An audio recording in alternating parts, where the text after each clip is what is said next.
আর এবার নজর রাখবো বাঁকুড়ার দিকে। সেখানে ৩ তৃণমূল নেতাকে বহিষ্কার করা হয়েছে। কোন রকম দল বিরোধী কাজ বরদাস্ত করা হবে না। দল বিরোধী কাজ করার অভিযোগ রয়েছে তাদের বিরুদ্ধে। ৩ জন অঞ্চল সভাপতিকে বহিষ্কার তৃণমূলের তরফ থেকে। কি অভিযোগ মূলত, তাদেরকে কেন বহিষ্কার করা হলো, আরো বিস্তারিত জানবো প্রিয়ব্রতর কাছ থেকে। প্রিয়ব্রত, দেখো, সদ্য যে নির্বাচন হয়ে গেছে লোকসভা, সেই নির্বাচনে জয় পেয়েছে তৃণমূল কংগ্রেস হারিয়েছেন কেন্দ্রীয় শিক্ষা প্রতিমন্ত্রী সুভাষ সরকার।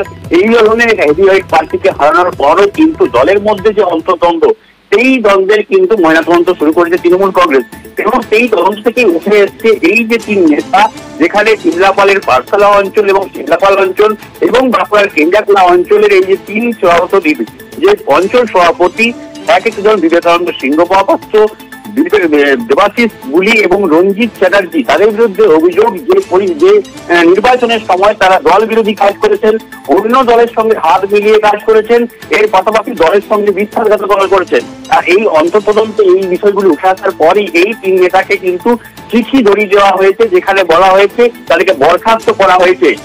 দলীয় যে নেতৃত্ব, তৃণমূল কংগ্রেসের যে দলীয় নেতৃত্ব, তারা দাবি করছেন কোনোভাবেই নয় দলীয়ভাবে বিশ্বাসঘাতকতা, এবং সেই তথ্যকে খাড়া করেই তারা এই ধরনের নোটিশ পাঠিয়েছেন। শুধুমাত্র এই 3 জন নয়, আগামী দিনে এই লিস্ট কিন্তু আরো বড় রয়েছে, লম্বা হবে, এমনটা দাবি করেছেন দলীয় নেতৃত্ব। অন্যদিকে যাদেরকে বরখাস্ত করা হয়েছে তাদের মধ্যে একজন দাবি করেছেন কোনোভাবেই বিশ্বাসঘাতকতা করা হয়নি তৃণমূল কংগ্রেসের পক্ষ থেকে, তৃণমূল কংগ্রেসের সঙ্গে, এবং তারা তৃণমূল কংগ্রেসে থাকতে চান। দলীয় পদ না থাকলেও তারা তৃণমূল কংগ্রেসের সঙ্গে কোনোভাবেই গদ্দারি করবেন না, এমনটা দাবি করা হয়েছে বরখাস্ত হওয়া তৃণমূলের নেতার পক্ষ থেকে। বেশ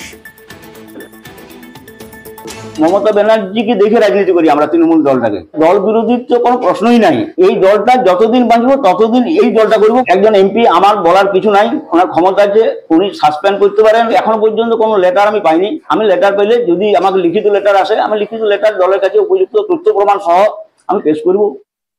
কারণ দল বিরোধী কাজ করেছেন, ইনকোয়ারিতে যে রিপোর্ট পেয়েছি, আমি তো বহিষ্কার করে সাসপেন্ড করেছি। অন্তর্দ্বন্দ্ব না, বিশ্বাসঘাতক। অন্যদের কাজ করেছে বলে তো আমার দলকে হারাবার চেষ্টা করি। এই তো শুরু হলো, এরপর আবার আছে, আরো বেরোবে। ধরে হিন্দুর আছে, তারাও বেরোবে।